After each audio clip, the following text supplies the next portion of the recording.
Hey guys, welcome back to my channel. I am Danielle, aka Stitcherista, here on YouTube, and today is Monday, April 11th. It was a good day yesterday. Bill went to his friend's house to help him with gardening something. He was gone for a while.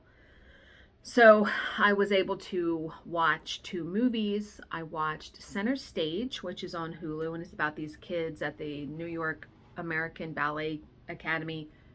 Love that movie. I've seen it a bunch of times. And then I watched Staying Alive with John Travolta, which is the sequel to Saturday Night Fever. I own that movie because I love it absolutely so much. And actually in college, when I was a senior in college, I took a creative writing course, and one of our assignments was to write a movie review. And I wrote the movie review about that movie. And that was probably the best grade I got in the class. I'm like, maybe I missed my calling. I should have been a movie reviewer, right?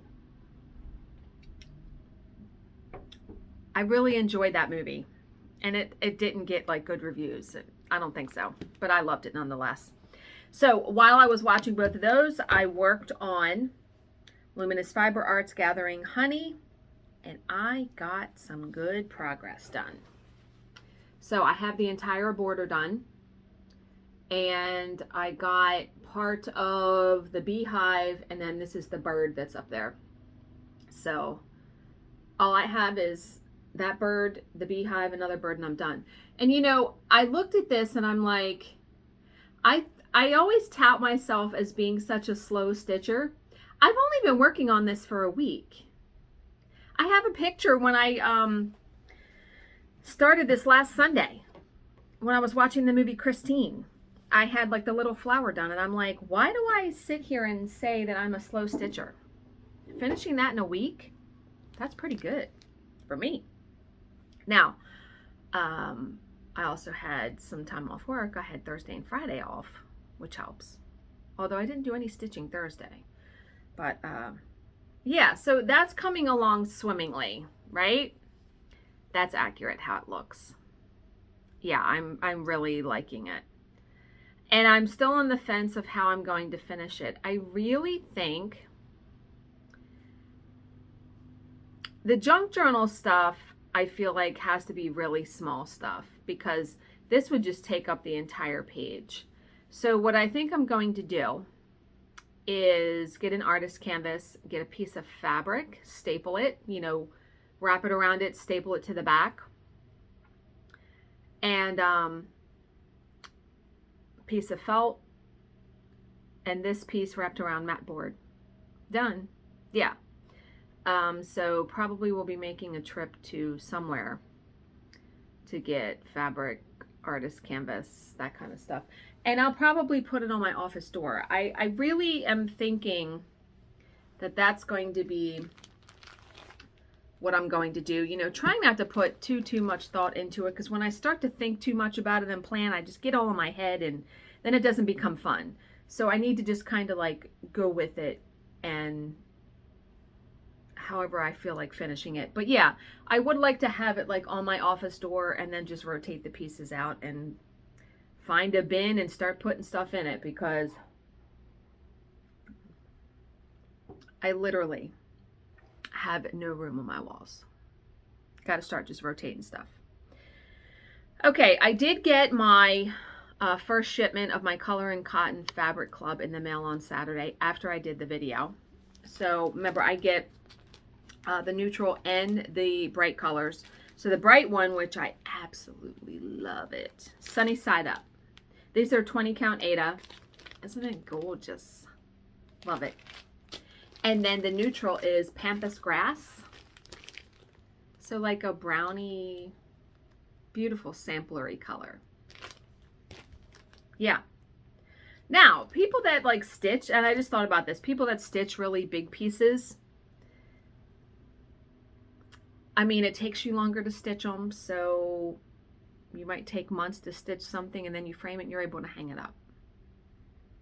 I mean, the stuff, like I said, the stuff that's in my office, it's taken me like 10 years to get to this point. So I've been crafting and stitching for a while. All right. I really don't have any talking points. It's Monday. Yeah. There's the talking point. It's Monday. Oh, today is Lacey's birthday. My dearest, most wonderful friend, Lacey. Love her. Can't wait to see her next week. I have to text her privately, though, and wish her happy birthday. I wished her happy birthday on Facebook just now, but I hope she's doing okay. She was supposed to get cataract surgery, and I don't know if she did that, so I'm going to have to check in with her. But okay. I do have some OMG moments, however. I have some really good ones, too. All right, this is, now I showed this project before in its, in progress. This is by Vera. I mean, this is a bed sheet. She literally has it hanging on a clothesline. What the heck? Are you kidding me right now with that?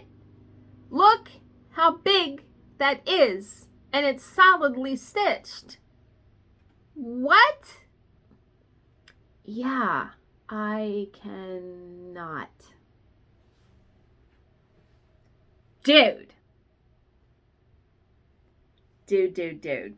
Yeah. So, wowza.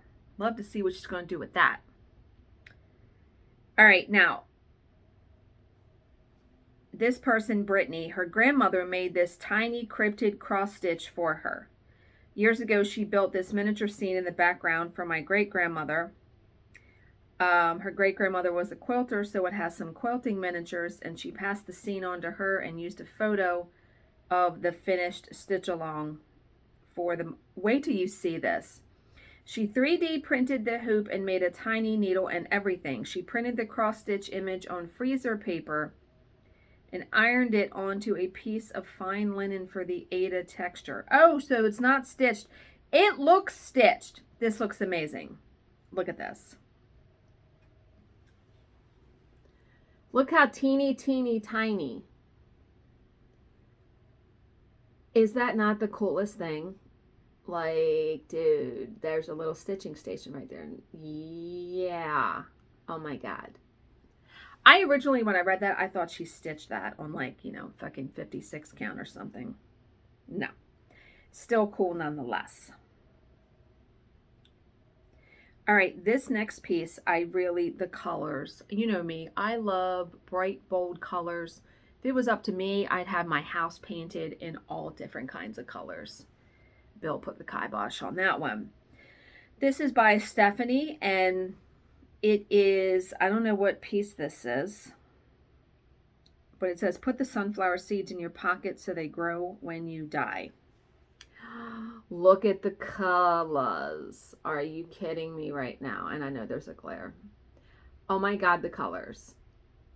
Right? Love. Totally love.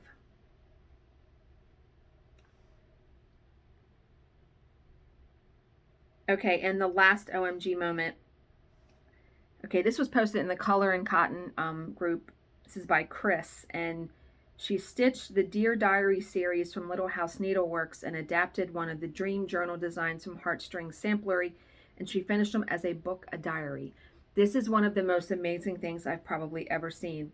So I'm going to just click on the video so you guys can see it. So she finished all of them into like a diary type. Is that not one of the coolest things? What a cool way to finish your stitching. Now, the intricacy of that, or not the intricacy, but I'm guessing she had to like use fusible webbing or something for the back, like to iron the same fabric on the back of it. But what a neat way to, like, if you were going to stitch a series. Because Little House Needleworks has some series, like they have the Virtues, they have different things like that, what a neat idea to do, right? Absolutely love that.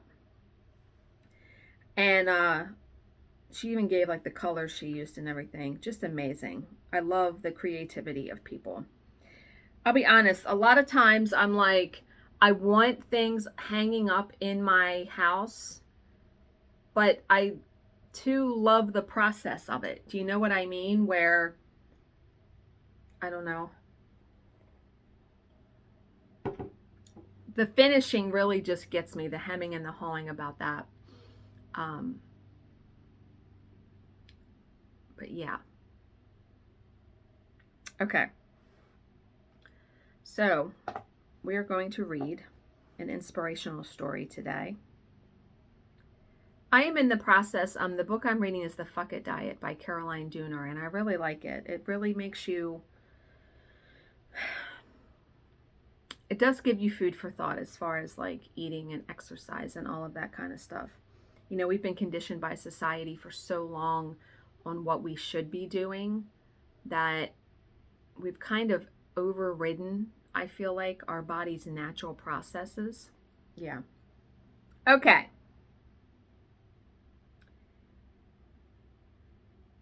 So from candles to soap is what this one's called. In 1879, Procter & Gamble's bestseller was candles. Really? Okay. But the company was in trouble. Thomas Edison had invented the light bulb, and it looked as if candles would become obsolete. Their fears became reality when the market for candles plummeted, since they were now sold only for special occasions.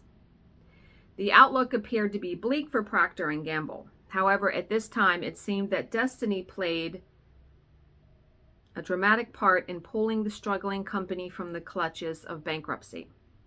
A forgetful employee at a small factory in Cincinnati forgot to turn off his machine when he went to lunch. The result? A frothing mass of lather filled with air bubbles. He almost threw the stuff away, but instead decided to make it into soap.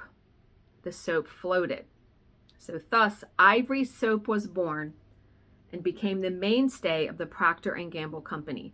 My grandmother washed her face with that, or with Dove or something, like forever. That a lot of people tout that as their skincare. Why was soap that floats such a hot item at that time? In Cincinnati during that period, some people bathed in the Ohio River. Really? Floating soap would never sink and consequently never got lost. So Ivory soap became a bestseller in Ohio and eventually across the country also. Like Procter & Gamble, never give up when things go wrong or when seemingly insurmountable problems arise. Creativity put to work can change a problem and turn it into a gold mine. Or pivot. A lot of times in life you have to pivot, right? Something happens, you pivot. And you change a negative into a positive. I know that's easier said than done sometimes, but yeah. So, short one today. But I hope you guys are all having, oh, what the hell am I doing? We got to continue to learn how to unfuck ourselves in this year of 2022. Ooh, I missed it. We're going to do a gentle tear today. ASMR, right? Okay. Most of the great things you have done with your life included some level of discomfort, pain, or pressure. That's just how it is. You know, I think the problem of a lot of human suffering is that we feel, at least how I feel, like we're always butting our heads up against what things are happening in our life, like work and house chores. I feel like if we had, and man, I know I need to take my own advice, if I had just a more accepting, go with the flow kind of thing, man, my life would be so much more peaceful, wouldn't it? It really would. You can only rage against the machine so much, right? Like it gets tiring. But yeah, I discomfort, pain, or pressure. I think sometimes, though, the good things that have come in life have come just with going with the flow, that have come with opening yourself up to opportunity, that have come with just letting things play out or happen how they are going to happen, instead of trying to manipulate and maneuver it, which I've done that myself too. We've all been guilty of that. Okay. I hope you guys all have a great Monday. As always, if you have any questions, please leave them in the comments section below, and I will answer them to the best of my ability. Thank you so much for spending some of your time with me today, and I will see you in my next video. Bye, guys.